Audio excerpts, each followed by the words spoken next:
ಬಡಿಸಲು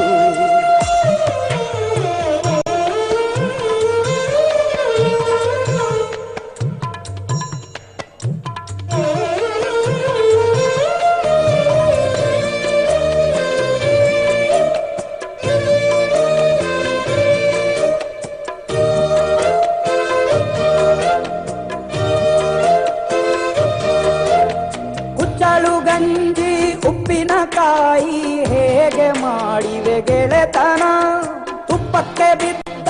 ಹೋಳಿಗೆ ಗೀಗ ಬೇಕು ಮಾವಿನ ರಸಾಯನ ಹುಬ್ಬಳ್ಳಿ ರೊಟ್ಟಿ ಕಾಳು ಇಂದೋನೆ ಗಟ್ಟಿಯಾಳು ಮಂಡ್ಯದ ಮುದ್ದೆ ಬಾಡು ಉಂಡು ನೀನಿದ್ದೆ ಮಾಡು ಅಂಕೋಲ ಕೋಳಿ ಸಾರು ಮೂಗಲ್ಲು ನೀರು ಜೋರು ಕುಂದಾಪುರ ಕಾಣೆ ಮೀನು ಇನ್ನೆಲ್ಲೂ ಕಾಣೆ ನೀನು ಹಂಚಿ ಉಂಡರೆ ಅಧಿಕವಾಗುವ ಸರಳ ಸ್ನೇಹದ ವಿರಳ ರುಚಿ ಇದು ಜನುಮವೇ.